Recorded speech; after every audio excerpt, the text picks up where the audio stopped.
The stars stretched endlessly outside the viewport of the USS Thunderbolt. Captain Jack Reed stood with his hands clasped behind his back, watching the darkness of space. The ship, Earth's newest and most advanced warship, cut through the void, with barely a whisper. "Status report," Jack said, his voice calm but commanding. Commander Lisa Wells looked up from her console. "All systems normal, Captain. We're at the edge of human space now. This is where the colony ships disappeared." Jack nodded. 6 ships gone in the last 3 months. No distress calls, no debris, just gone. The Thunderbolt had been sent to find answers, but so far they had found only silence. "Dr. Gray, anything on your sensors?" Jack asked. Dr. Alan Gray, the ship's chief scientist, shook his head. His fingers danced across his screen. "Nothing unusual, Captain, but there's a lot of space to cover." "Keep looking," Jack ordered. He turned to his chief engineer. "Stone, how's our new engine holding up?" Mike Stone grunted. The gruff engineer rarely used 2 words when one would do. "Good.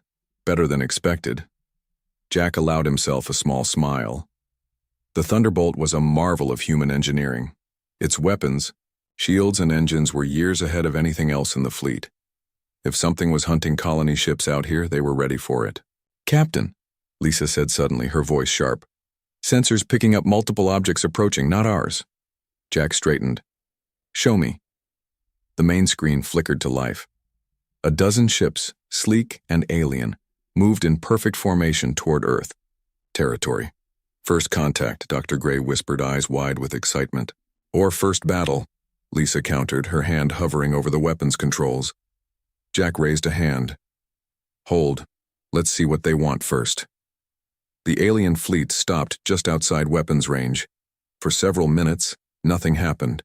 Then, a signal came through. "They're hailing us," Lisa reported. "Put them on," Jack ordered. The screen changed to show a humanoid figure. It had gray-blue skin, large eyes, and no visible nose. When it spoke, its mouth moved strangely, but the words came through clearly in English. "Greetings, Earth vessel. I am Fleet Commander Dax of the Vorax Hegemony. You have entered space of interest to us." Jack stepped forward. "I am Captain Jack Reed of the USS Thunderbolt. We are investigating the disappearance of several human ships in this region." The alien's expression didn't change. "We know of no disappeared ships, but we would like to scan your vessel. This is standard protocol when we encounter new species." Lisa muted the transmission. "Captain, I don't recommend allowing that. They could gather tactical information." Mike nodded in agreement. "Bad idea." Jack considered for a moment. "Dr. Gray?" The scientist looked thoughtful. "It could be a genuine cultural practice, and we might learn something about them from how they scan us." Jack unmuted the transmission. "We will permit a basic scan, Commander Dax, as a gesture of goodwill." "Wise decision," Dax replied. Jack turned to Mike. "Activate Defense Protocol 7. Mike nodded and began typing rapidly. Protocol 7 would allow the scan but feed back carefully selected information. Nothing classified would be revealed, but nothing obviously hidden either. It was a delicate balance. "Ready, Captain," Mike reported. "You may begin your scan, Commander Dax," Jack said. A soft blue light washed over the bridge as the alien scan penetrated the ship. It lasted 30 seconds, then stopped. On the screen, Commander Dax's expression changed. His large eyes widened even further. His mouth opened slightly. For a moment, he seemed unable to speak. "Is something wrong?" Jack asked. Dax snapped out of his shock. "No, nothing is wrong. Scan complete. Thank you for your cooperation." Before Jack could respond, the transmission cut off. The alien fleet immediately began to move away at high speed. "They're running," Lisa said in disbelief. Jack frowned. "Why? What did they see?" Mike was checking his systems. Protocol 7 worked perfectly. They shouldn't have seen anything too interesting. Dr. Gray was studying his readings. "Captain, their scan was much more powerful than it should have been. It got through some of our defenses." "How much did they see?" Jack demanded. "I'm not sure," Dr. Gray admitted. but more than we wanted them to. Lisa looked at Jack. Orders, Captain? Jack stared at the retreating alien fleet. Something about their reaction bothered him. Fear. That's what he had seen on Commander Dax's face, but fear of what? Follow them, he decided. Keep your distance, but don't lose them. Aye, Captain, Lisa replied, setting the course. For 3 days, the Thunderbolt followed the alien ships deeper into unknown space. The Vorax fleet maintained their hurried pace, occasionally changing course but never attempting to confront their pursuer. On the 4th day, they reached a densely packed star cluster. The Vorax ships split up, heading for different worlds. Which one do we follow? Lisa asked. Jack studied the sensor data. The biggest one, Commander Dax's ship. The Thunderbolt shadowed Dax's vessel to a large blue-green planet. The alien ship descended to the surface while the Thunderbolt remained in high orbit. Scan the planet, Jack ordered. Dr. Gray worked his instruments. Massive civilization, Captain. Cities covering entire continents. Technology level appears similar to ours, maybe higher in some areas. Any signs they've detected us? Jack asked. Lisa shook her head. None. Their orbital defenses haven't activated. Jack turned to Mike. I want the stealth systems at maximum. Let's see what's happening down there. Mike nodded and got to work. Dr. Gray suddenly looked up from his console. Captain, I'm picking up unusual communications traffic. Massive amounts of data being transmitted across the planet. Can you decode any of it? Jack asked. Working on it, Dr. Gray replied. After several minutes, he looked up with a troubled expression. It's fragmentary, but I'm seeing references to human technology, unexpected capabilities, and something that translates roughly as existential threat.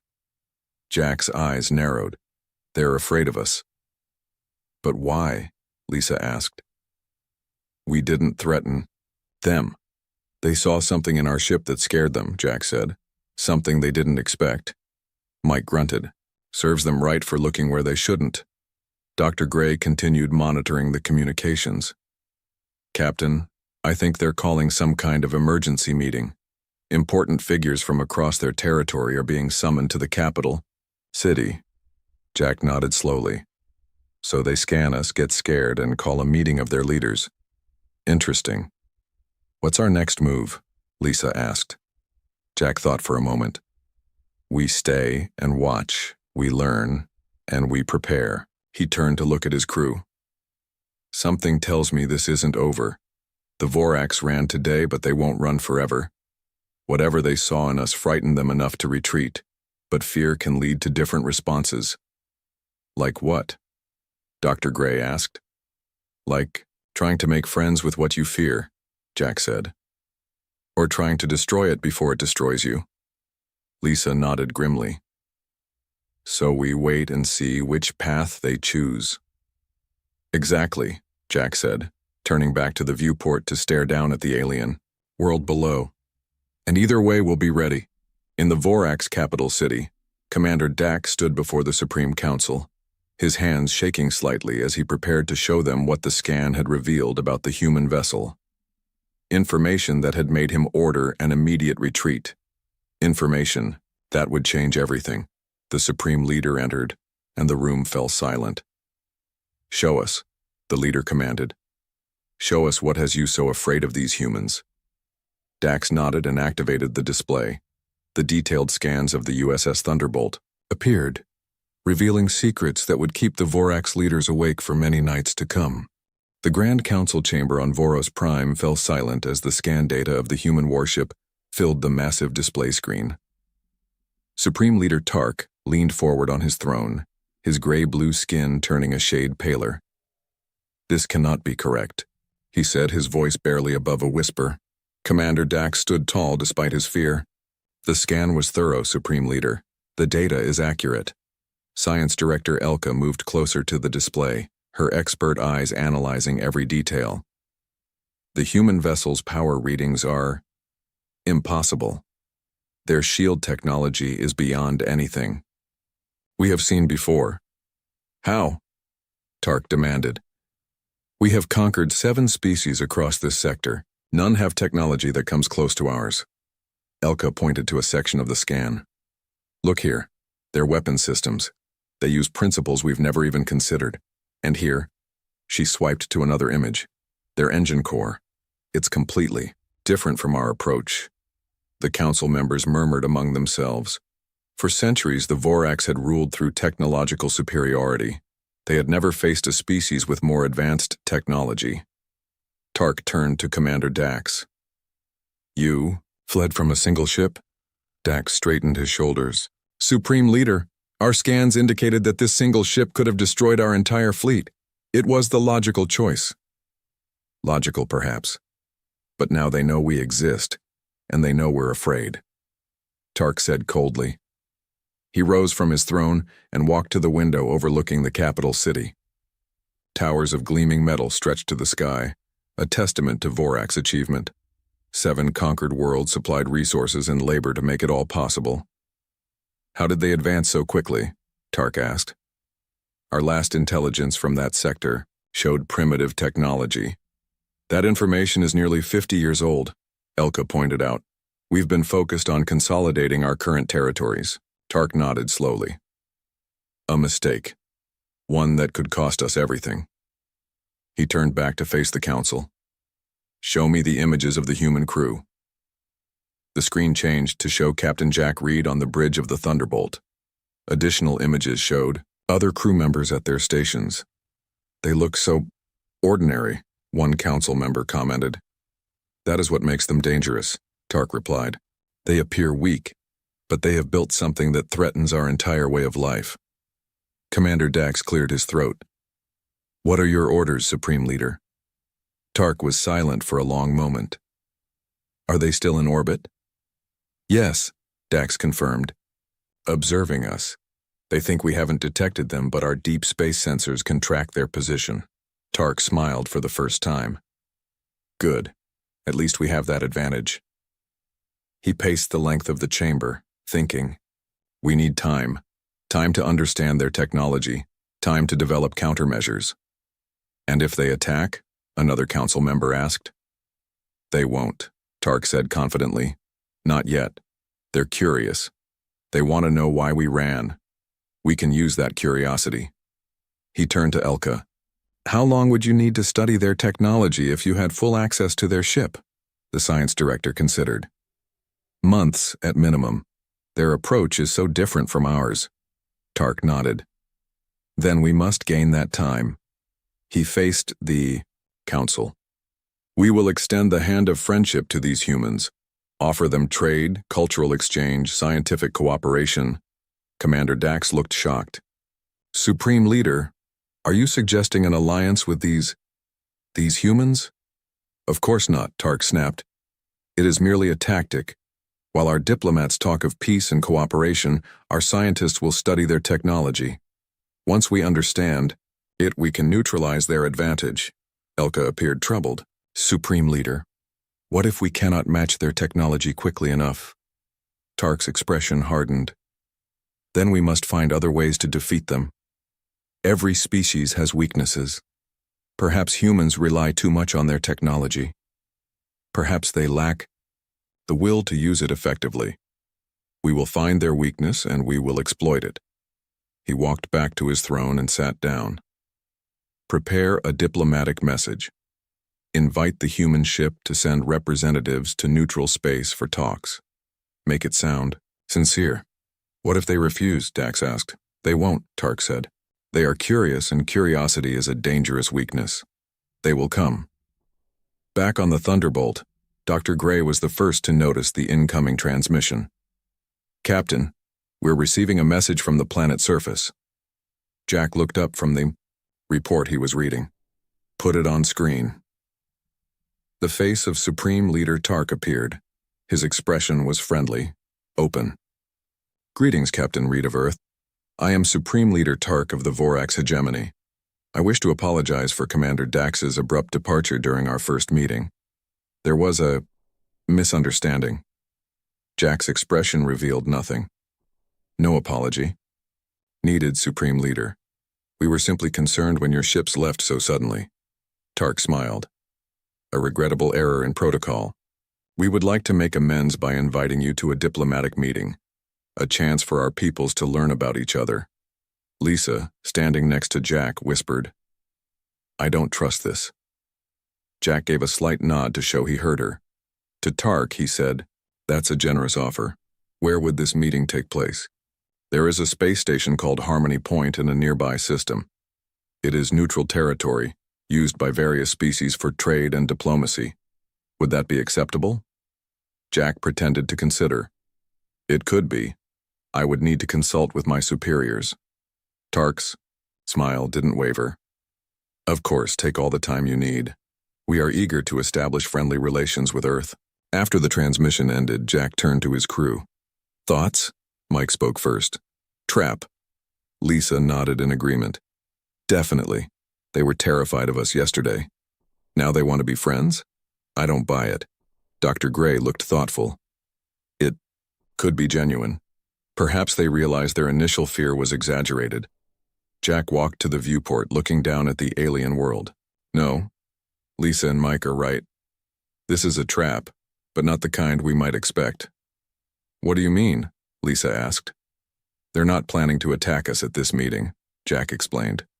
"They want to study us, learn about our technology, find our weaknesses." Dr. Gray nodded slowly. "That makes sense. From what we've observed, the Vorax base their entire civilization on technological superiority. Our ship frightened them because it suggested we might be more advanced. So what do we do?" Lisa asked. "Refuse the meeting?"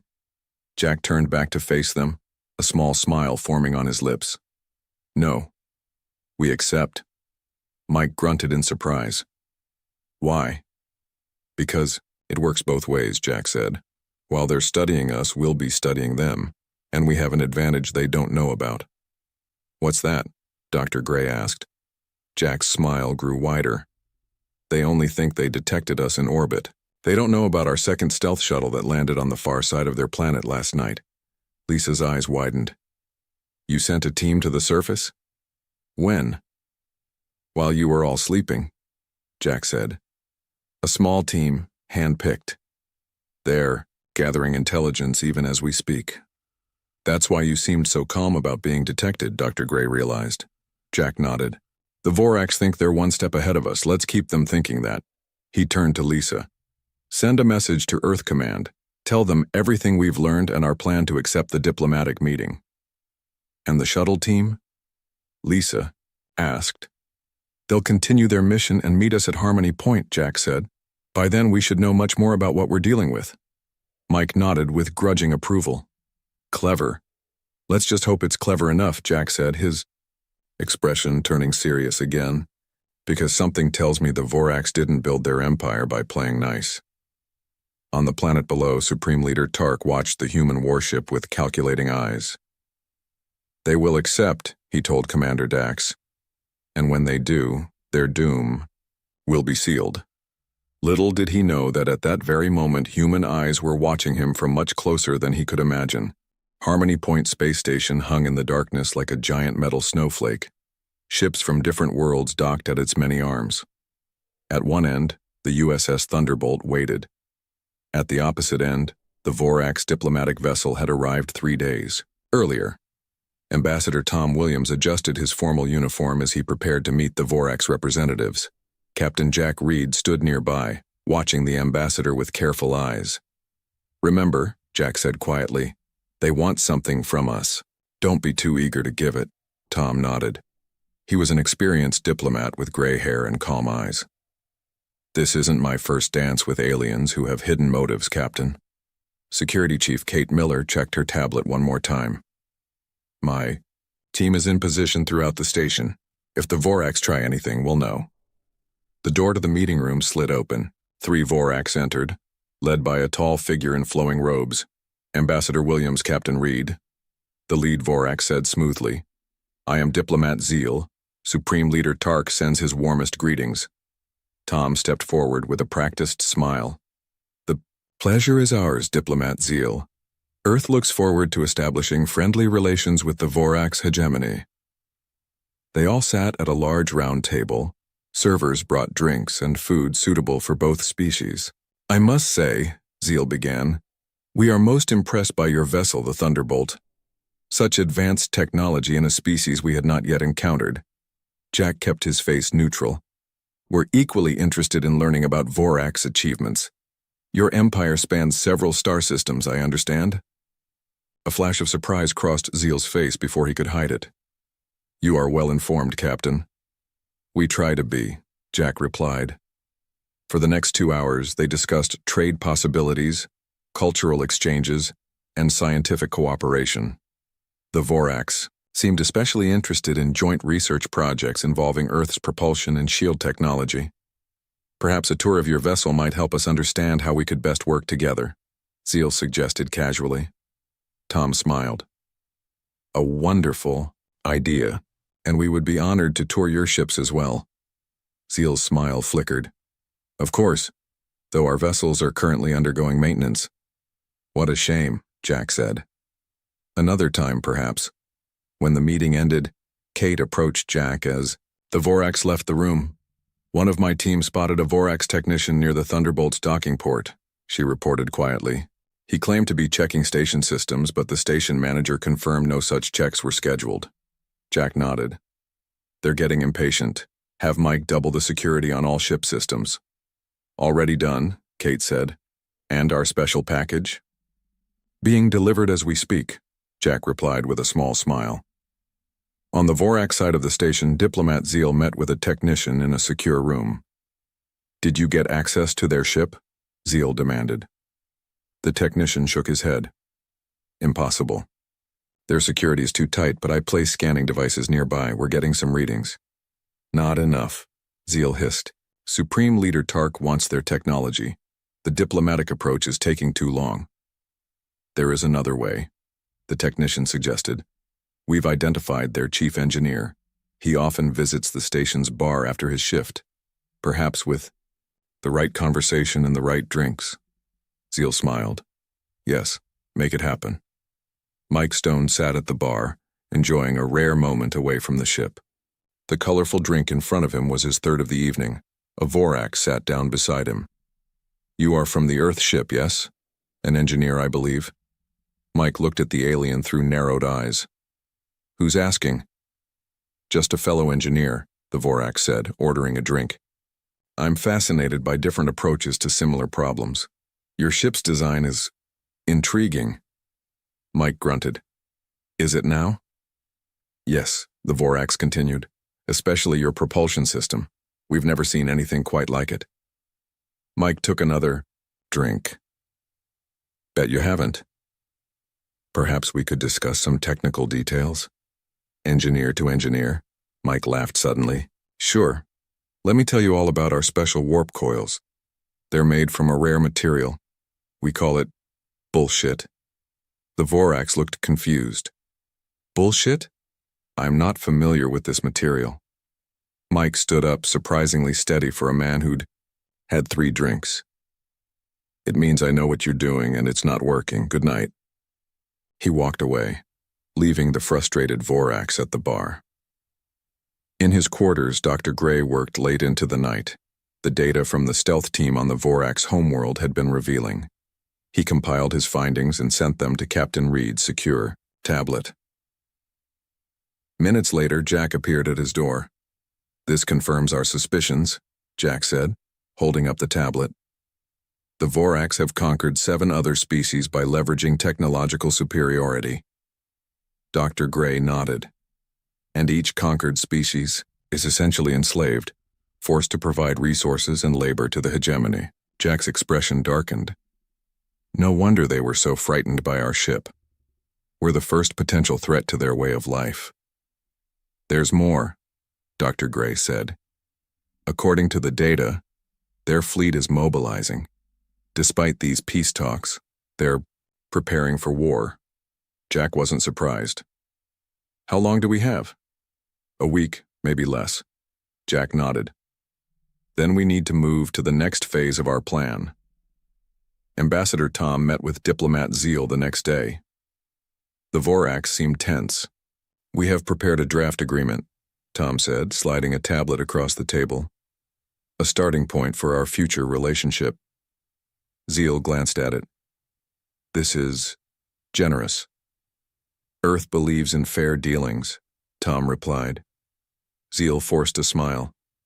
We will review it carefully, but perhaps we could speed things along by beginning the technology exchange immediately. A show of good faith. Tom looked thoughtful. Actually, Captain Reed has authorized me to share some technical data as a gesture of trust. Zeal couldn't hide his excitement. That is excellent news. Tom handed over a data crystal. Basic schematics for our shield modulation system. Nothing classified, but it should demonstrate our willingness to work together. Zeal took the crystal carefully. The hegemony appreciates this gesture. We will prepare something similar to share with you. After the meeting, Zeal rushed to a secure room where Science Director Elka waited. We have it, Zeal said triumphantly, handing over the crystal. The humans are more trusting than we anticipated. Elka inserted the crystal into a reader. Her eyes widened as she studied the schematics. This is remarkable, simple yet elegant. Our engineers can adapt this to our systems quickly. How soon? Zeal asked. Days, not weeks, Elka replied. With this, we might not need to wait for the full fleet to arrive. Excellent, Zeal said. Inform Supreme Leader Tark. The humans have given us exactly what we needed. Back on the Thunderbolt, Jack met with Tom in his private quarters. Did they take the bait? Jack asked. Tom smiled. Like a hungry fish, Zeal could barely contain himself. Good, Jack said. And they don't suspect? Not at all. The schematics look completely authentic. Jack nodded with satisfaction. Mike did. Excellent work. The shield modifications they're studying will seem to work perfectly in simulations. But in actual combat? Tom asked. Jack's smile was cold. They'll fail catastrophically at the worst possible moment. By the time they realize what we've done, it will be too late.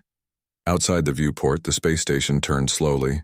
Both sides prepared for what was coming, each believing they had the upper hand, but only one side was right. The alarm blared throughout the Thunderbolt, waking Captain Jack Reed from a light sleep. He was dressed and on the bridge in less than 2 minutes. Report, he commanded, taking his seat. Lisa looked up from her console. Vorax fleet detected. Captain, 30 ships approaching from multiple vectors. They've dropped all pretense of diplomacy. Jack nodded. He had expected this. The Vorax had studied the false shield schematics for 3 days. Their confidence must be high now. Battle stations, he ordered calmly. Where's Ambassador Williams? Already returned to the Thunderbolt, sir, Kate Miller reported. The Vorax. Delegation left Harmony Point 6 hours ago without notice. And our other ships? Lisa checked her screen. The Aurora and the Phoenix are in position but hidden. The Vorax don't know they're there. Jack allowed himself a small smile. Earth had sent reinforcements but kept them concealed. The Vorax thought they were facing only the Thunderbolt. Open a channel to the Vorax fleet, Jack ordered. The main screen flickered to life, showing Supreme Leader Tark himself. He sat on what looked like a command throne on the bridge of his flagship. Captain Reed, Tark said, his voice cold. Your deception ends today. Jack raised an eyebrow. Deception? We came in peace. You were the ones preparing for war while talking of friendship. Tark smiled. A necessary precaution. Your kind represents a threat to the natural order. Your technology must not be allowed to spread. And what natural order is that? Jack asked. The one where the Vorax rule over 7 enslaved species. Tark's smile vanished. You know too much. It is fortunate we will not need to negotiate your surrender. We already have what we need from you. The transmission ended abruptly. They're powering weapons, Lisa reported, her voice steady despite the tension. Jack leaned forward in his chair. All crew, prepare for combat. Defense Protocol Omega now in effect. Throughout the ship, crew members activated special systems that had been hidden until this moment. The Thunderbolt's power signature began to change. Mike's voice came over the comm from engineering. "Ready down here, Captain. They're in for a surprise." "Good," Jack replied. "Hold steady. Let them make the first move." The Vorax didn't wait long. Their lead ships opened fire, energy beams streaking across space toward the Thunderbolt.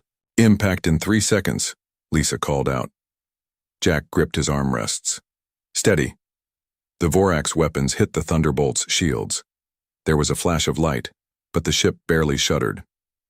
"Shields holding at 98%, Lisa reported with a grin. On the Vorax flagship, Tark stared in disbelief at his tactical display. Impossible. Their shields should have failed. The schematics showed a weakness in the modulation pattern. Science Director Elka looked pale. "They tricked us. The schematics were false." "How bad is it?" Tark demanded. "Our weapons are barely affecting their shields," a tactical officer reported. "And there's something else. Their power signature is changing. It's much stronger than our initial scan showed." Tark slammed his fist on his throne. "They've been hiding their true capabilities all along." Back on the Thunderbolt, Jack watched the Vorax fleet with calm eyes. "They've realized their mistake. Time to show them what we can really do." He nodded to Lisa. "Target their flagship's weapon systems. Fire when ready." Lisa's fingers danced across her console. Firing. The Thunderbolt's main weapons array glowed bright blue, then released a concentrated beam of energy that cut through space like a knife. It struck the Vorax flagship with precision, destroying its primary weapons array in a flash of light and debris. "Direct hit," Lisa reported. "Their main weapons are disabled." "Now the secondary ships," Jack ordered. The Thunderbolt moved with surprising speed for a vessel its size, turning to face the next target. 2 more precision strikes disabled 2 more Vorax ships. "The remaining ships are adjusting their attack pattern," Lisa warned. "They're trying to surround us." Jack nodded. "Just as we expected. Signal the Aurora and Phoenix. Time to spring the trap." From their hidden positions, 2 more Earth warships suddenly appeared, their stealth systems deactivated. They immediately opened fire on the unsuspecting Vorax fleet from behind. Caught between 3 Earth warships, the Vorax fleet fell into chaos. Some ships tried to flee, others continued fighting, but their coordination was broken. On the Vorax flagship, alarms blared as systems failed. "We're surrounded!" the tactical officer shouted. 2 more human ships appeared from nowhere. Tark's face had turned a dark shade of blue with rage and fear. How? How did they know? Elka had no answer. Nothing in her experience had prepared her for this. The Vorax had always been the technological superiors in any conflict. They had never faced an enemy that could outthink and outfight them. "Supreme Leader," Commander Dax called urgently, "our shields are failing across the fleet. 4 ships have already been disabled." Tark stared at the tactical display in disbelief. The human ships were systematically targeting weapons and engines, disabling the Vorax vessels without destroying them. "They're not even trying to kill us," he realized, aloud. "They're toying with us." "Should we surrender?" Dax asked quietly. Tark's pride rebelled at the thought, but his survival instinct was stronger. "Open a channel to the Thunderbolt." On the Thunderbolt's bridge, Jack answered the incoming transmission. Tark's face appeared on screen, no longer confident, but still defiant. "Enough, Captain Reed," Tark said. "You have made your point. We will withdraw." Jack shook his head. "Not good enough, Supreme Leader. Your fleet is disabled. You will surrender to Earth forces immediately." "And if we refuse?" Tark challenged. Jack's expression was cold. "Then we will be forced to demonstrate the true power of our weapons. So far, we've been careful not to cause unnecessary loss of life. That can change." Tark's face showed conflict, but finally he nodded. "Very well, we surrender." After the transmission ended, Lisa turned to Jack. "That was almost too easy." "This was just the battle," Jack replied. "Winning the peace will be harder." The Earth ships moved among the disabled Vorax vessels, securing them one by one. Boarding parties transferred to the Vorax flagship, led by Kate Miller. Hours later, Kate brought Commander Dax to the Thunderbolt's conference room. Jack was waiting with Dr. Gray and Mike. "Welcome aboard, Commander," Jack said. "Please sit down." Dax sat stiffly, his pride clearly wounded. "Your victory was impressive, but this isn't over. The hegemony spans many worlds." "We know," Jack replied. "Our stealth teams have visited several of them." Dax couldn't hide his shock. "Impossible. We would have detected them." Mike laughed. "Like you detected our other ships, or our true shield capabilities?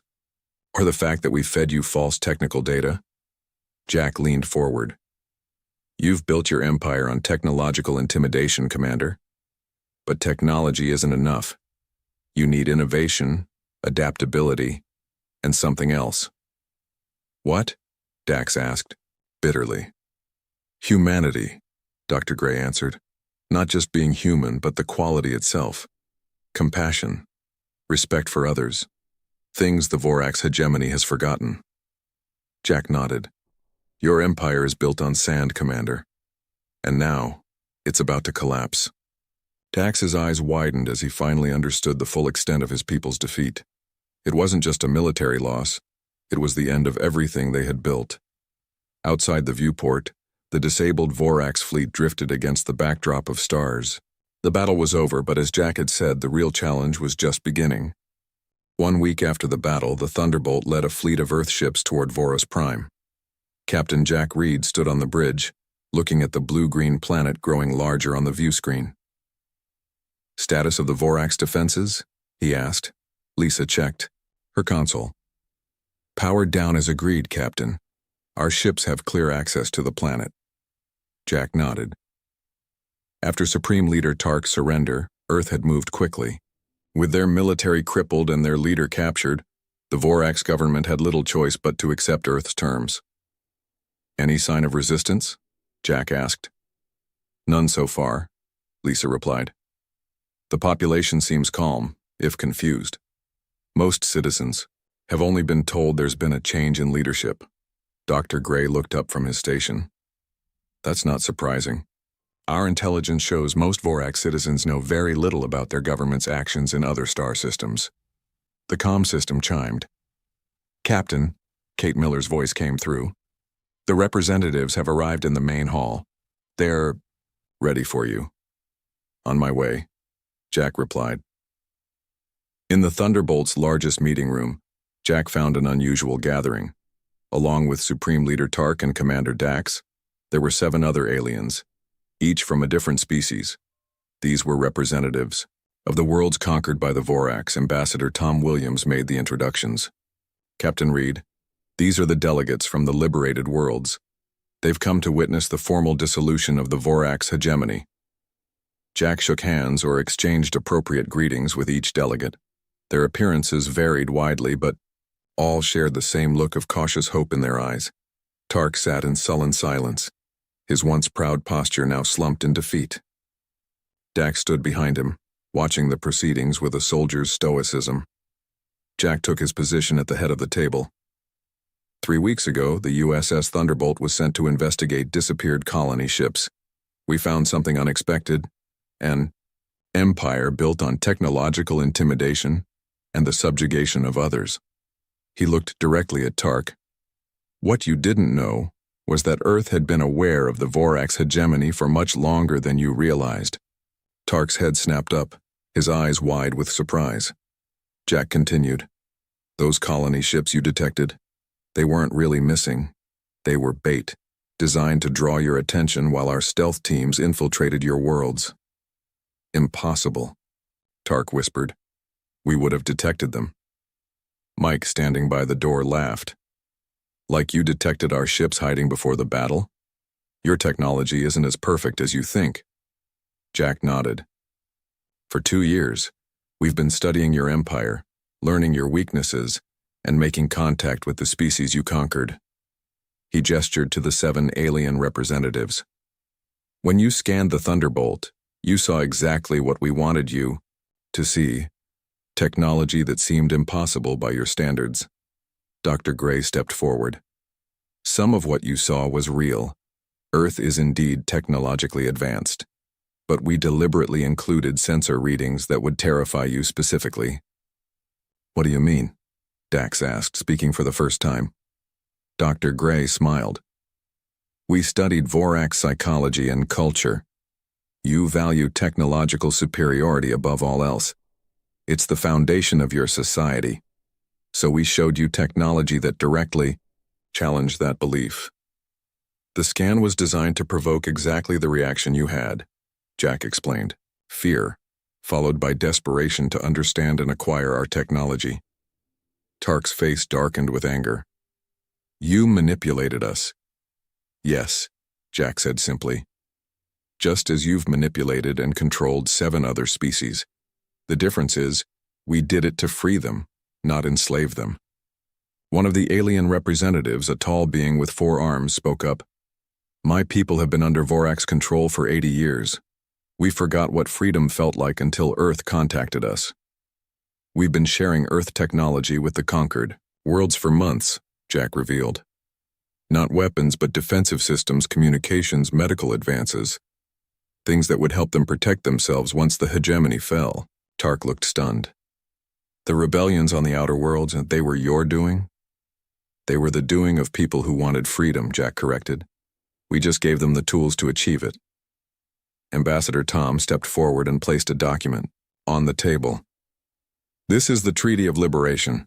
It formally dissolves the Vorax hegemony and recognizes the independence of all conquered worlds. And if I refuse to sign? Tark challenged. Jack shrugged. Then we leave and you deal with 7 worlds that now have technology equal to your own, plus a lot of anger about generations of oppression.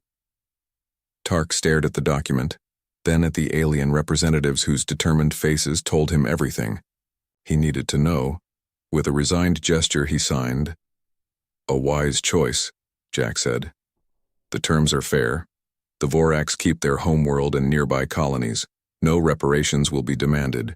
In return, you will dismantle your military fleet and join the new alliance of free worlds as equals, not rulers. Tark looked up sharply. Equals? After everything you've said about us? That's the difference between Earth and the Vorax, Jack said. We believe in second chances. Your people have skills and knowledge that can benefit everyone if used for cooperation instead of conquest. After the signing ceremony, Jack found himself looking out a viewport at Voros Prime below. Commander Dax approached him cautiously. There's something I still don't understand, Dax said. If Earth knew about us for years, why wait? Why the elaborate deception? Jack considered the question. War is costly. We wanted to end the hegemony, with minimal bloodshed. And we needed to be sure all 7 conquered species could defend themselves after we left. Dax nodded slowly. And the Thunderbolt? Was it really as powerful as our scans showed? Jack smiled. In some ways, yes. In others, we exaggerated. The important thing wasn't the technology itself, but how we used it. I'm beginning to understand that, Dax admitted. For centuries, the Vorax believed superior technology guaranteed victory. You proved that strategy and preparation matter more. Not just strategy, Jack corrected. Values. Earth fights to protect freedom, not to conquer. That gives us strength that can't be measured by scans. 1 month later, Jack stood on the bridge of the Thunderbolt as it prepared to leave Vorax space. The new alliance was taking its first steps, with Earth providing guidance but not control. Course. Captain? Lisa asked. Home, Jack replied. Our work here is done. Dr. Gray looked up from his station. Not entirely done. We've received reports of another expansionist empire in the Beta Quadrant. Apparently they've noticed our activities here. Jack smiled. Have they now? Well, let them scan our ships. Let them see what happened to the last empire that threatened freedom in this galaxy. Lisa set the course and the Thunderbolt turned toward Earth, its mission complete but its message clear. Humanity had arrived on the galactic stage, and those who scanned their ships would indeed know they were destined for ruin if they chose the path of conquest. As the Thunderbolt entered warp, representatives from 8 worlds, including the Vorax, sat in a new council chamber, beginning the long process of building peace after generations of war. Above them, Earth ships patrolled silently, a reminder that freedom now had a powerful guardian. The stars stretched into streaks of light, and the Thunderbolt headed home, leaving behind a changed galaxy and a simple truth. Technology alone doesn't win wars. Humanity does. Jack Wilson wiped sweat from his forehead as he tightened the last bolt on the coolant pipe. The engine room of the UES Horizon hummed around him, its steady vibration a comfort after 3 years in deep space. As the ship's lead maintenance engineer, Jack knew every pipe, wire, and panel like he knew his own hands. "Engine efficiency at 97%, Lieutenant Wilson," said the ship's computer. "Optimal levels achieved." Jack smiled and put his wrench back in his tool belt. "Thanks, computer. Tell Captain Miller I fixed the coolant leak." He stood up and stretched his back. At 34, Jack wasn't old, but crawling through maintenance tunnels for hours made his muscles ache. He looked out the small viewport at the stars beyond. The Delta Quadrant was beautiful, full of stars no human had seen up close before. The Horizon's 5-year mission to explore this region had already discovered 17 new planets that might support human life. Jack was about to head to the mess hall for a late dinner when the alarm blared. "Alert! Unknown vessel approaching. All crew to battle stations." The light switched to red. Jack ran to his emergency station at the auxiliary control panel. The Horizon wasn't a warship, but its shields were strong enough to handle most space dangers. The ship suddenly rocked violently, throwing Jack against the wall. Pain shot through his shoulder. "Hull breach on Deck 3, the computer announced. "Shields at 60%. Another hit rocked the ship harder. Equipment crashed to the floor around Jack. Whatever was attacking them had weapons far stronger than the Horizon shields were designed to handle. Captain Miller's voice came over the speakers. "All crew to evacuation pods, this is not a drill. We are under attack by an unknown alien vessel. Abandoned ship." Jack started toward the door, then stopped. The main reactor was only 1 deck below. If it was damaged, the ship would explode before everyone could escape. He turned back to his control panel. "Computer, show me reactor status." The screen lit up red. The reactor cooling system was failing. Without it, they had maybe 10 minutes before explosion. Jack made his decision in a second. "Computer, route all emergency power to evacuation pod launches. I'm going to stabilize the reactor manually. Warning: manual reactor stabilization requires presence in reactor room until completion. Estimated time to stabilization: 8 minutes. Time to recommended ship evacuation: 7 minutes. "I know," Jack said, already running toward the emergency ladder that led down to the reactor level. "Just make sure everyone else gets out." The ship took another hit as Jack climbed down. He could hear the evacuation pods launching. Good. The crew was getting away. The reactor room was chaos. Sparks flew from damaged panels. Steam hissed from broken pipes. The reactor core glowed bright blue at the center, pulsing dangerously. Jack ran to the main control panel. The cooling system was failing fast. He couldn't fix it completely, but he might be able to slow the reaction enough to give the evacuation pods more time to reach safe distance. His hands flew over the controls. Reroute power here, bypass damaged systems there. The ship shook again. Another hit. "Computer, status of evacuation?" "Evacuation 65% complete. 4 minutes until minimum safe distance reached." Jack worked faster. Sweat poured down his face. The heat in the reactor room was rising. The air felt thin. Life support was failing. "Evacuation 80% complete," the computer said.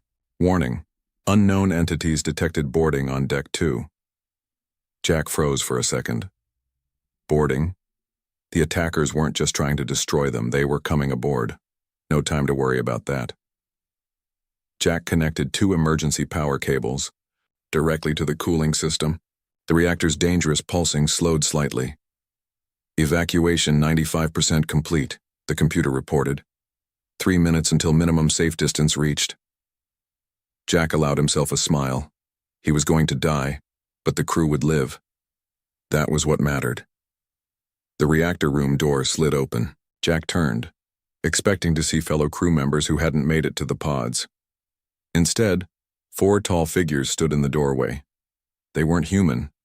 Each was nearly 7 feet tall with gray-blue skin that seemed to shimmer like metal in the emergency lights. They had 4 arms and wore black armor that covered most of their bodies. Their faces were flat with no nose, just breathing slits, and their eyes were like purple crystals. Jack backed up against the reactor controls. "Computer, who are they?" "Unknown species. No match in database." The aliens moved into the room with smooth, coordinated steps. 2 held weapons, long, curved objects that hummed with energy. The others appeared to be scanning the room with devices attached to their lower arms. "Stay back!" Jack shouted, grabbing a heavy wrench from his tool belt. It was a useless gesture. If they wanted to kill him, they could do it easily. The alien in front made a series of clicking sounds to the others. One responded with similar clicks. They seemed to be discussing something. The leader pointed at Jack, then at the reactor controls. It seemed to understand what Jack was doing. Another violent shake rocked the ship. The lights flickered. The reactor pulsed faster again. Warning: reactor critical. 2 minutes to core breach. Jack turned back to the controls. If he was going to die, he'd die trying to save his crewmates. To his surprise, one of the aliens moved forward and began working on another control panel. Its 4 hands moved with incredible speed. It wasn't trying to stop Jack, it seemed to be helping stabilize the reactor. "Evacuation 100% complete," the computer announced. "All survival pods launched." Jack felt a moment of pure relief. His friends had made it out. Now he just needed to buy them more time to get away. The alien working on the controls made a sound like a bell ringing. The leader responded, then turned to Jack. It raised one of its devices and pointed it at him. "I don't care what you do to me," Jack said, standing tall. "My crew is safe." A blue light shot from the device. Pain exploded through Jack's body. His muscles locked up. The world spun around him as he fell to the floor. Before darkness took him, Jack saw the aliens continuing to work on the reactor. They weren't trying to speed up the explosion, they were stopping it. Why would they save a ship they had just attacked? Jack woke up in darkness. His head pounded. His mouth was dry. He was lying on a hard surface that vibrated slightly beneath him. Slowly, his eyes adjusted. He was in a small room. No, a cell. Metal walls. No windows except for a small circle in what must be the door. The air smelled strange, like ozone and something sweet he couldn't identify. Jack sat up carefully. His uniform was torn and dirty, but he didn't seem to be badly hurt. Just bruises and small cuts. His tool belt was gone. He stood and walked to the small window. Through it he could see a corridor made of the same dark metal as his cell. The design was nothing like human ships. Strange symbols glowed on the walls. Jack stepped back and tried to think. The aliens had attacked the horizon. They had boarded just before it would have exploded. Then they, saved it? No, that couldn't be right. He remembered the shaking, the damage. The horizon couldn't have survived. So he was on their ship. But why take him prisoner? Why not just kill him? Jack went back to the window and pressed his face against it to see as much as possible. At the end of the corridor, there was a larger window, a viewport into space. What he saw made his blood freeze. In the distance, a human colony was burning. He recognized it immediately. New Terra, one of humanity's largest settlements outside the solar system. Bright flashes lit up its night side. Attack ships, the same design that had attacked the horizon, swarmed around it like angry insects. Jack slumped against the wall. Now he understood.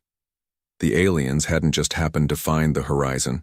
This was a coordinated attack on all of humanity's presence in this sector of space. And he was the only human who knew it was happening.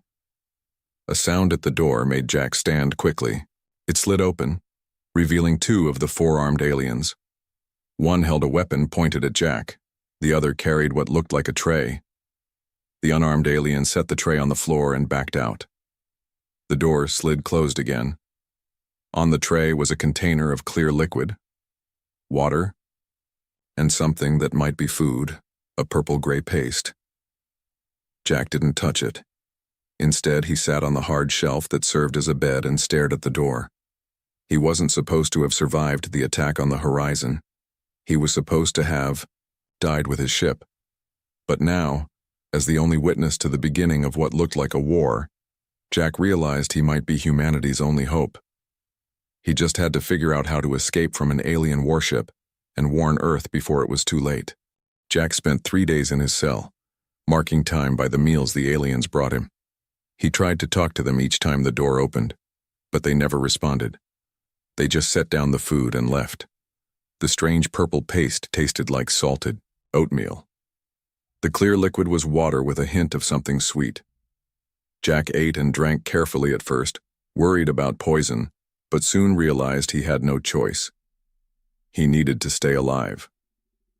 On the 4th day, something changed. When the door opened, a single alien stood there. This one was taller than the others, with dark red markings on its armor. 4 bright metal bands wrapped around its upper arms. "Human," it said in a deep, grinding voice.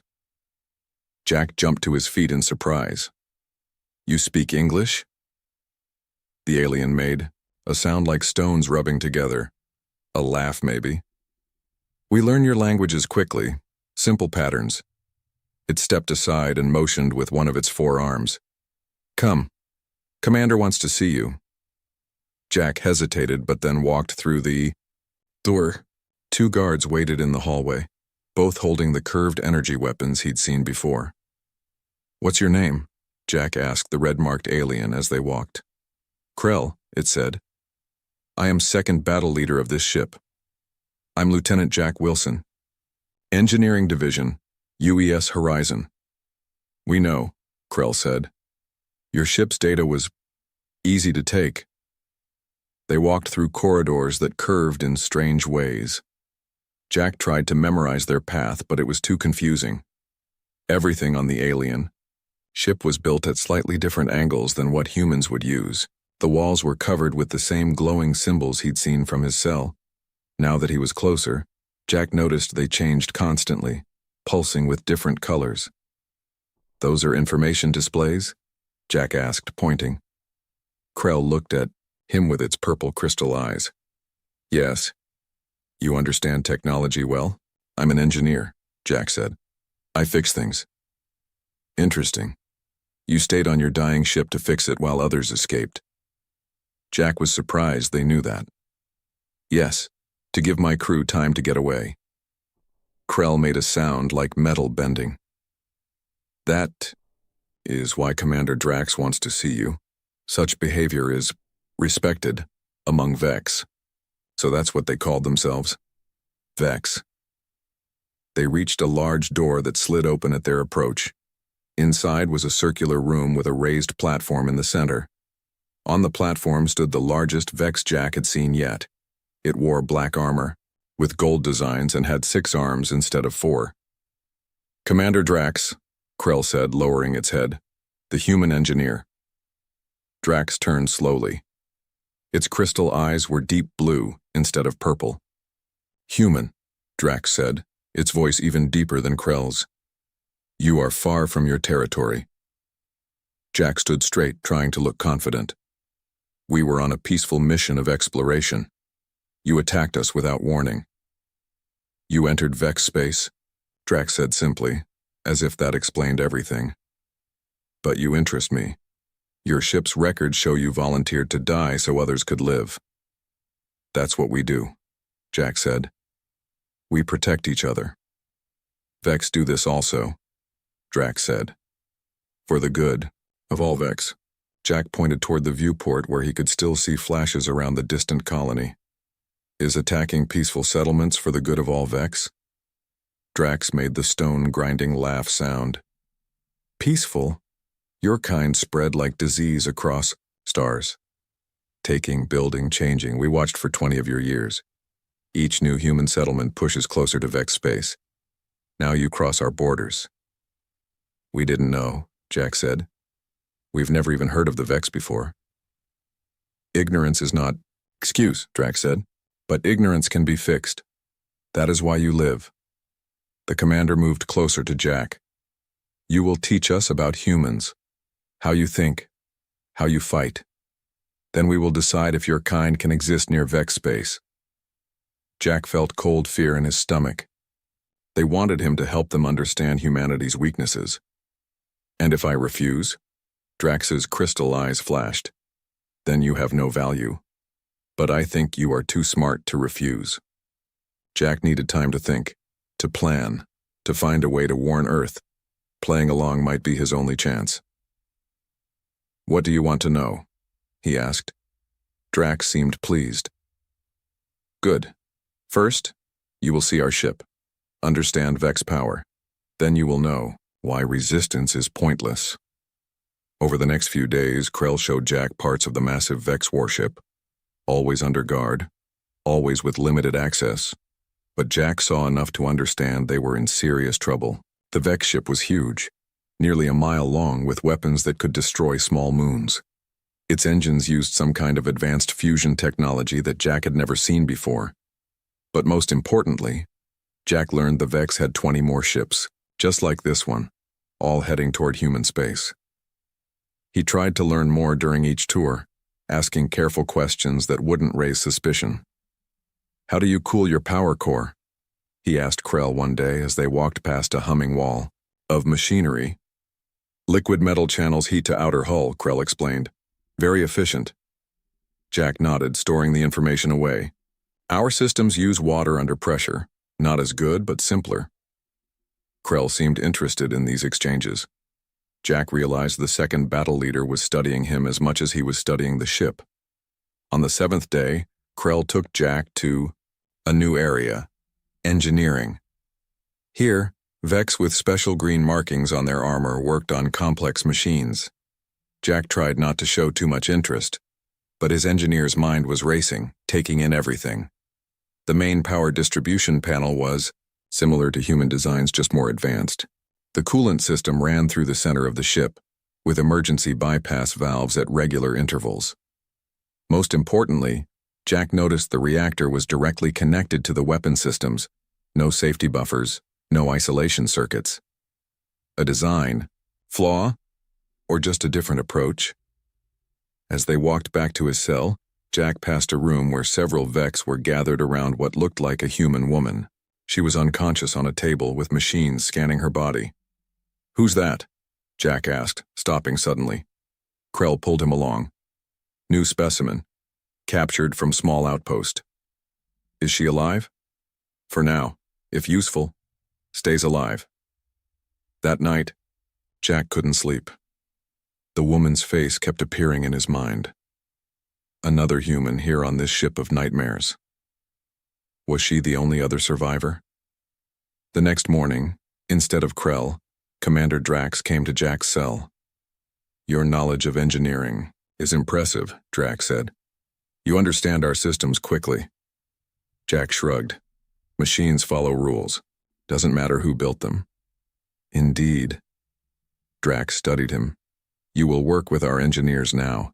Help improve efficiency. This was what Jack had been waiting for. Access to ship systems, less security, a chance to do something. What about the other human? Jack asked. Drax's eyes flashed. Female scientist, studies communication, not your concern.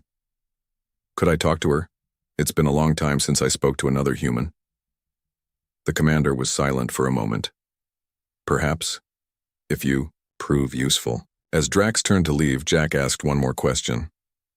Where are we going? What's our destination? Drax looked back at him with those cold, blue crystal eyes. Your Mars colony.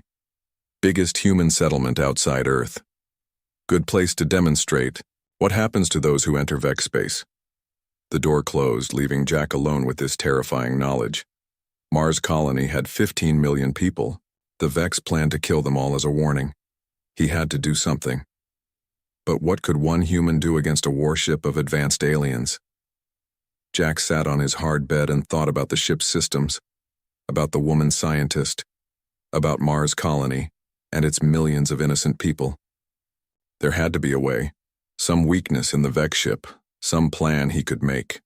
He wasn't meant to survive the attack on the horizon, but he had. And now, the fate of millions might depend on what he did next.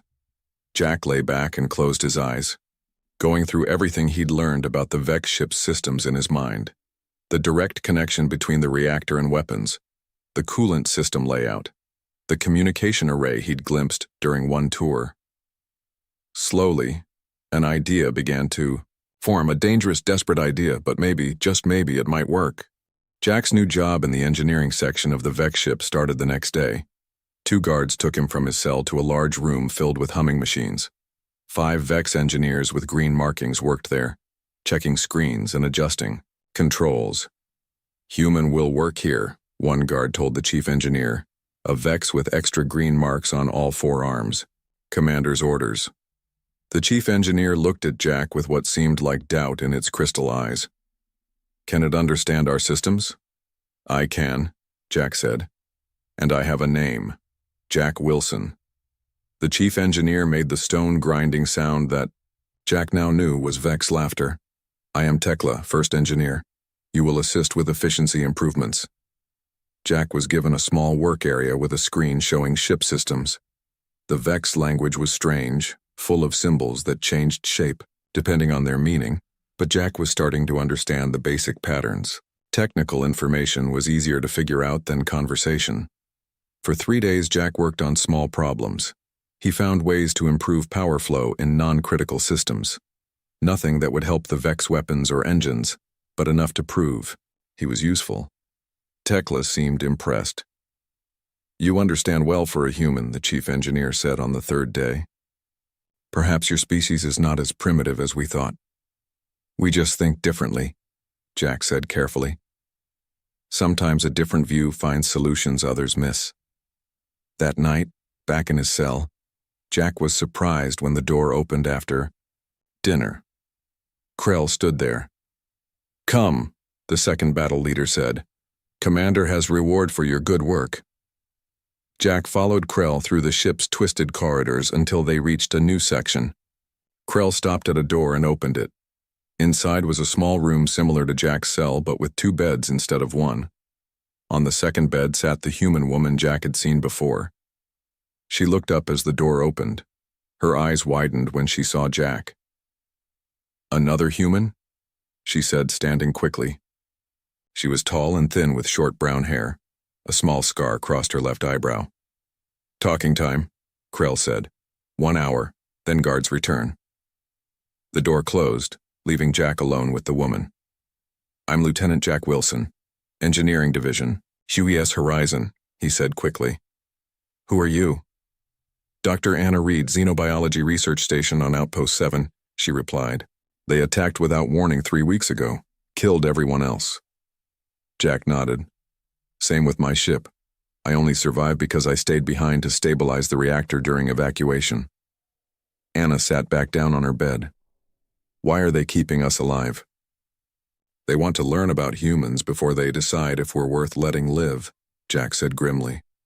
"I've been helping in engineering to gain their trust." Anna's eyes narrowed. "You're helping them? They destroyed my entire research team."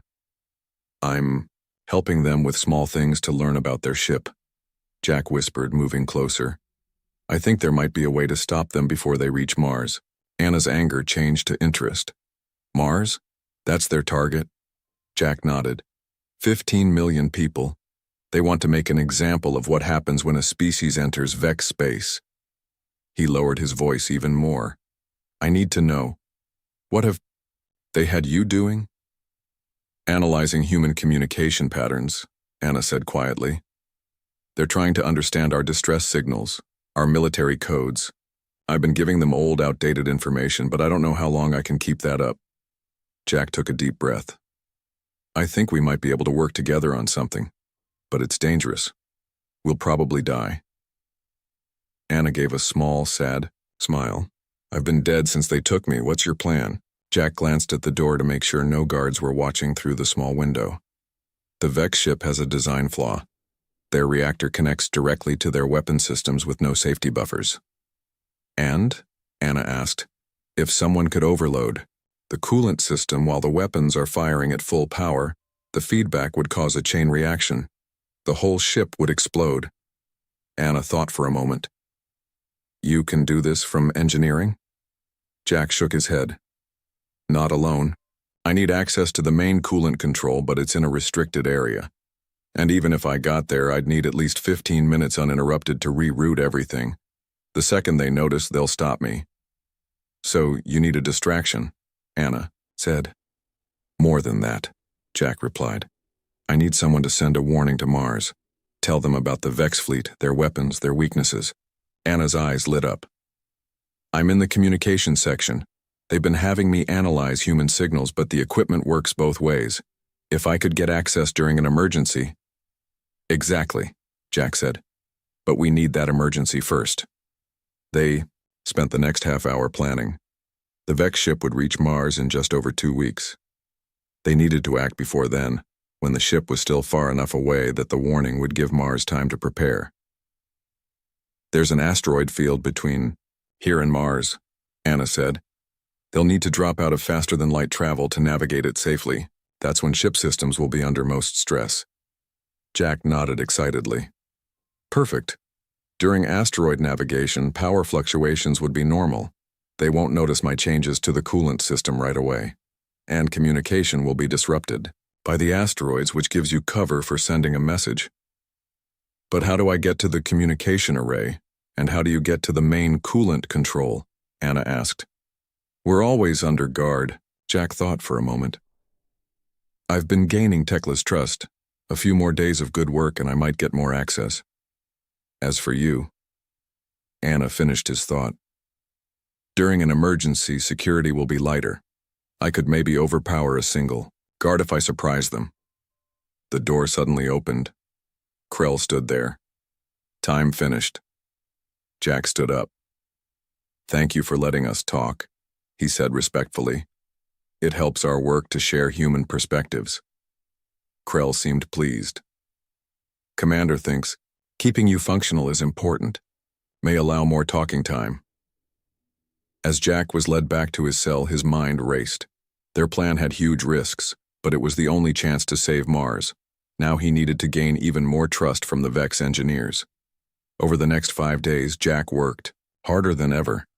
He found a way to improve the ship's life support efficiency by 8%. Not a critical system, but enough to impress Tekla. Your work good, the chief engineer told him. Strange methods, but results acceptable. Thank you, Jack said. I've been studying your coolant systems. The design is fascinating. Tekla's crystal eyes brightened with what Jack had learned was pride. Most advanced in Vex fleet. My design improvements. Jack nodded enthusiastically. I noticed the connection points near Section 12 have unusual flow patterns. Is that intentional? Yes. Increases cooling efficiency during weapons fire, Tekla explained, bringing up the system on a large screen. See? Coolant diverts to weapons during firing sequence. Jack tried not to show his excitement. Tekla was showing him exactly what he needed to see. Brilliant. And the emergency controls? In case of coolant leak? Main control here. Tekla pointed to a section on the ship's diagram. Can reroute all coolant from this station. Backup systems here, here, and here. Jack memorized the locations. Section 42. Just 2 corridors from the main engineering room. He now knew exactly where he needed to go. That night, Jack lay awake in his cell, running through the plan again and again. Tomorrow he would ask Krell for another meeting with Anna to finalize everything. The ship's system showed they would reach the asteroid field in 3 days. That was when they would make their move. As he drifted to sleep, Jack thought about his crewmates from the horizon. He hoped some of the evacuation pods had reached safety. He hoped they had warned Earth about the Vex. Most of all, he hoped that what he and Anna were about to attempt would work. If not, millions would die, and humanity would face an enemy they weren't prepared for. Jack wasn't just an engineer anymore. He was a soldier in a war that had started without warning, a war that might end before most humans even knew it had begun. He wasn't meant to survive the attack on his ship, but he had. Now he had to make that survival mean something. Asteroid field approaching, announced the ship's system in the harsh clicking language of the Vex. All crew prepare for navigation sequence. Jack was at his workstation in engineering when the announcement came. His heart began to beat faster. Today was the day. He had met with Anna one more time 2 days ago. They had gone over their plan again, checking for any problems they might have missed. Everything was ready. Human, called Tekla from across the engineering room. Monitor coolant, pressure during asteroid field. Alert if levels change. Yes, Tekla, Jack replied, trying to sound normal. This was exactly what he had hoped for, a direct assignment to watch the coolant systems. The ship shuddered slightly as it dropped out of faster-than-light travel. Outside, the asteroid field waited, thousands of rocks ranging from car-sized to mountain-sized, all floating in the darkness of space. Shields at maximum, ordered Commander Drax's voice over the ship's communication system. Weapons ready. Begin navigation. Jack watched as power levels across the ship changed. Shields drew more energy. Engines switched to precise maneuvering mode. The weapon systems powered up to destroy any asteroids too large to avoid. Tekla moved to the main control panel, all 4 arms working quickly to adjust systems. The other engineers were equally busy at their stations. Nobody was watching Jack. He pressed a sequence on his control panel that he had prepared yesterday, a small program hidden in the system diagnostics. It would show normal readings at his station while he was gone. Jack glanced around one more time, then slipped away from his work area and through the small maintenance door at the back of the engineering room. The corridor beyond was empty. All crew were at their stations for asteroid navigation. Jack moved quickly but quietly. He had memorized the path to Section 42, where the main coolant control was located. Left at the first junction, right at the second through the narrow passage that connected the crew areas. The ship shook as it maneuvered around a large asteroid.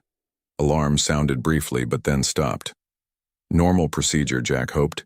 He reached Section 42 without seeing any Vex. The door was locked, but Jack had prepared for this too. During his work in engineering, he had noticed the Vex used simple code patterns for door access. He had memorized Tekla's code from watching the chief engineer. Jack entered the code. The door slid open. The coolant control room was small and empty.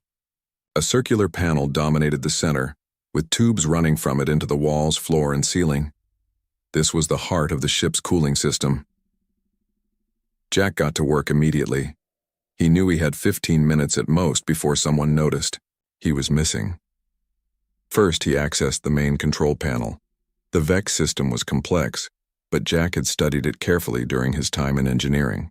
He began rerouting the coolant flows, creating a pattern that would look normal at first but would fail catastrophically when the weapons fired at full power.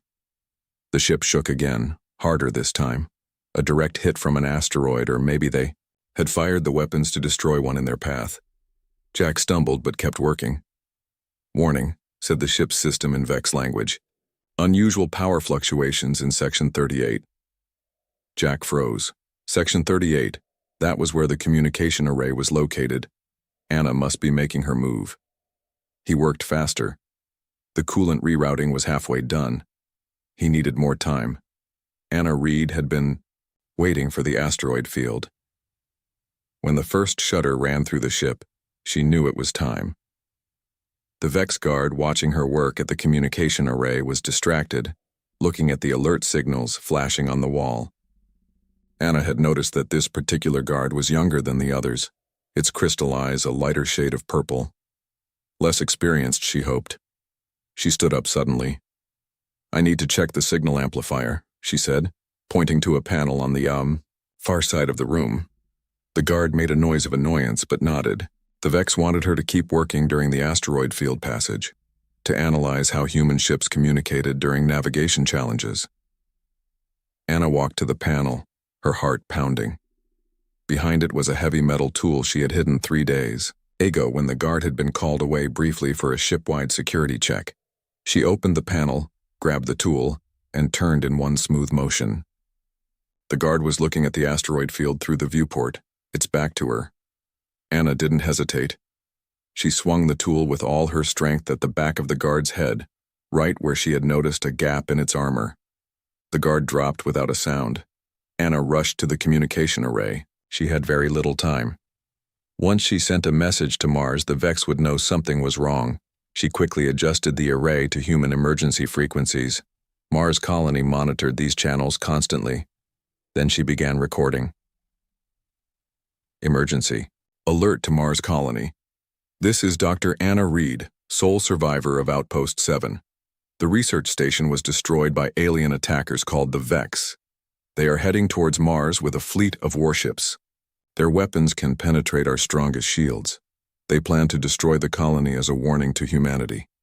She paused, thinking of what else Mars needed to know. The Vex ships have a critical weakness.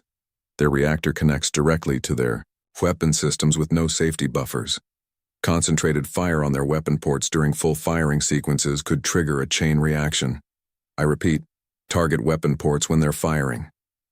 The ship shook again. Anna nearly fell, but caught herself on the edge of the console.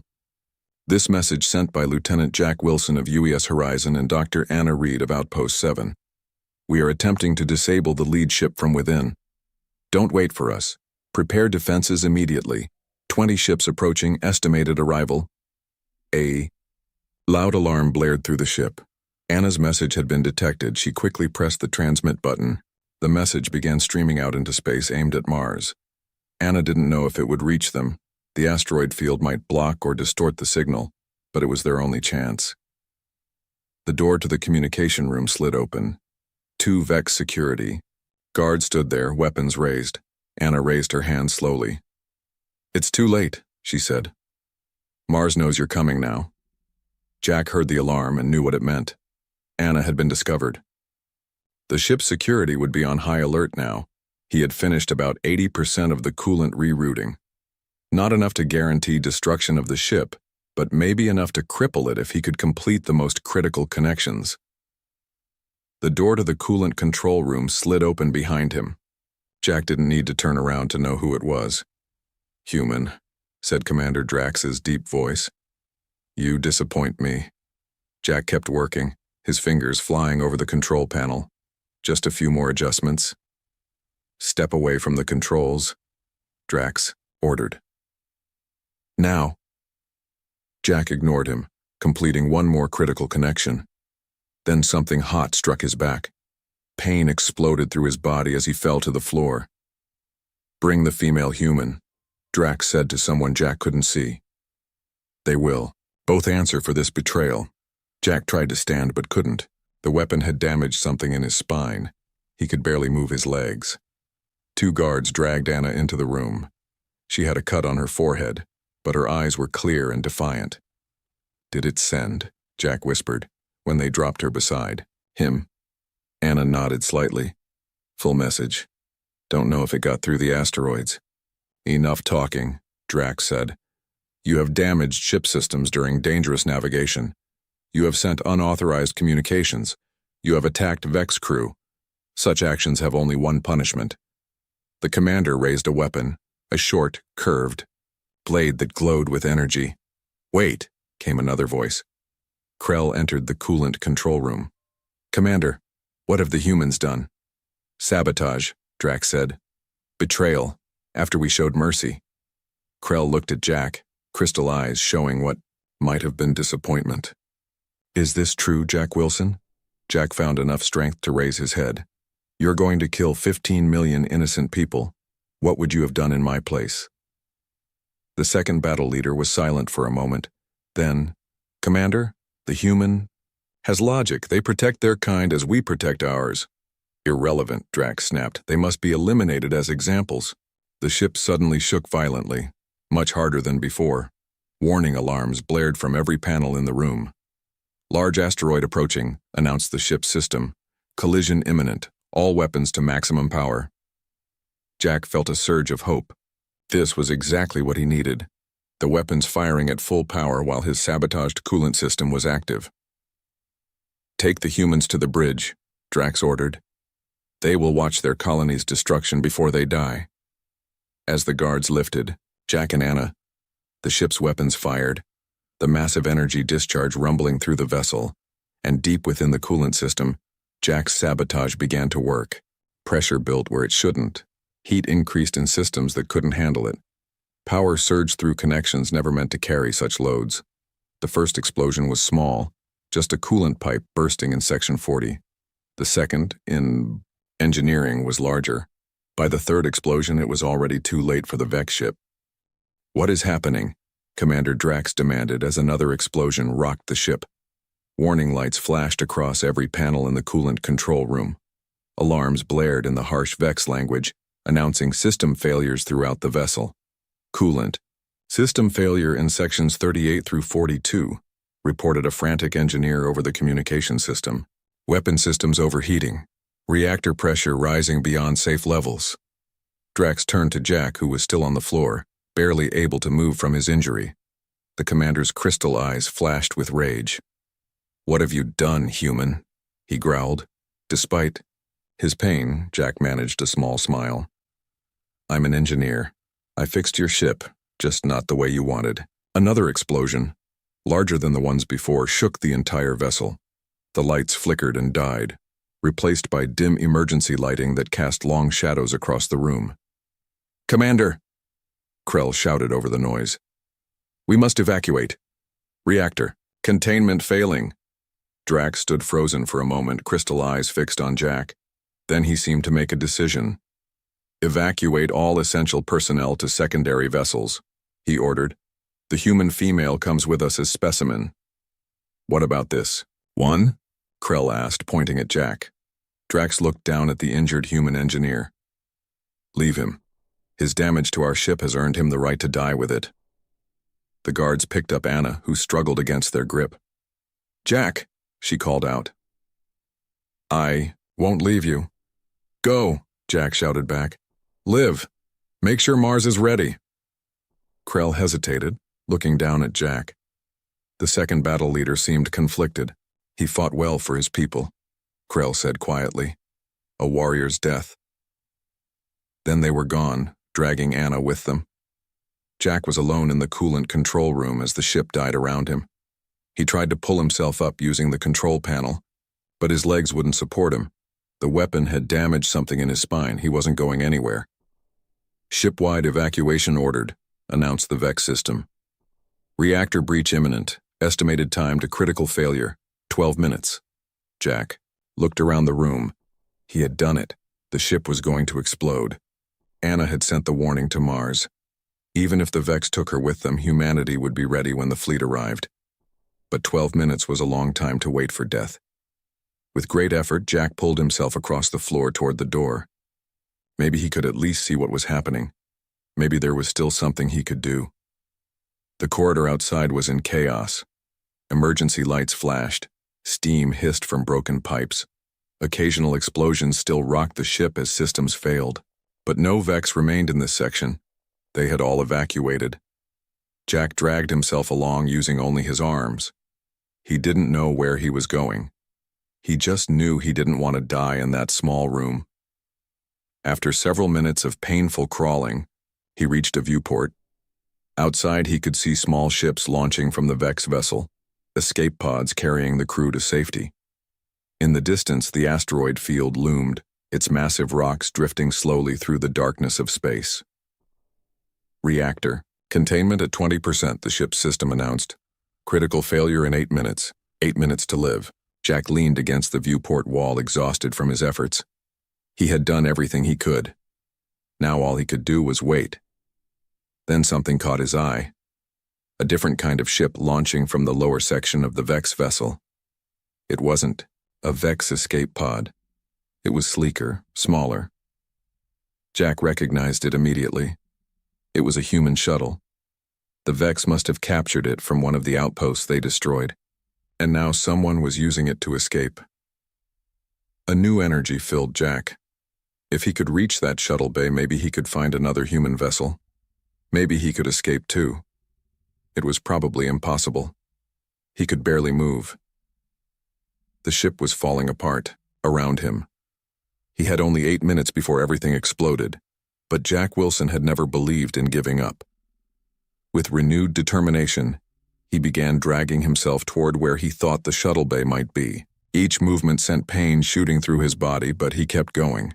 Left at a junction, right at another, following signs in the Vex language that he had learned to read during his time on the ship. Reactor containment at 10%, announced the system. Critical failure in 5 minutes. Jack kept moving. Another explosion rocked the ship, throwing him against a wall. Something fell from the ceiling, narrowly missing his head. The air was getting hotter as cooling systems failed throughout the vessel. Finally, he reached a large door marked with VEX symbols for external vessels. The shuttle bay. The door was partially open, jammed during the evacuation. Jack squeezed through the gap and into the massive chamber beyond. Most of the bay was empty. The VEX had taken their escape vessels. But in one corner, Jack saw what he was looking for, another human shuttle. Smaller than the one he had seen launching, but still intact. With the last of his strength, Jack pulled himself toward it. The shuttle's door was open. Just a few more meters. Reactor containment at 5%, the system announced, its mechanical voice now distorted by damage. Critical failure in 2 minutes. Jack reached the shuttle and pulled himself inside. The controls were standard human design, similar to what he had used on the Horizon. His hands moved automatically, powering up systems, preparing for launch. The shuttle bay doors were already open from previous launches. Jack could see space beyond. Freedom, if he could reach it in time. Reactor containment failure, said the VEX system. Critical explosion imminent. Jack fired the shuttle's engines. The small vessel lifted off the bay floor and shot toward the open doors. Behind him, the VEX ship began to break apart as the damaged reactor finally gave way. The shuttle cleared the bay doors just as the first major explosion tore through the VEX vessel. The blast wave caught the small craft, sending it spinning out of control into the asteroid field. Jack fought with the controls, trying to stabilize the shuttle as pieces of the exploding VEX ship flew past him. The massive warship was coming, apart in a series of spectacular explosions, lighting up space like a newborn star. A proximity alarm blared. A large asteroid was directly in his path. Jack tried to steer around it, but the shuttle's controls were sluggish from damage. At the last moment, the asteroid moved, or seemed to. It took Jack a second to realize it wasn't an asteroid at all. It was a ship, a human ship. Unidentified shuttle, this is UES Defender, came a voice over the communication system. Do you require assistance? Jack could hardly believe what he was hearing. A human military vessel. They must have received Anna's warning and sent a scout ship to investigate. This is Lieutenant Jack Wilson, formerly of UES Horizon, he replied, his voice weak but clear. I require immediate assistance and have critical intelligence about an alien threat. Wilson? From the Horizon? The voice sounded shocked. You're alive? Stand by for emergency docking. Medical team is preparing to receive you. As the UES Defender's docking bay opened to receive his damaged shuttle, Jack looked back at the remains of the VEX warship. It was now just scattered debris floating among the asteroids. He thought of Anna, taken by the fleeing VEX. He would find her. Somehow he would make sure she was rescued. But for now he had done what seemed impossible. He had survived. He had destroyed the enemy ship. And he had brought humanity the warning it needed. Jack Wilson wasn't meant to survive the attack on the Horizon. But because he had, millions of lives would be saved.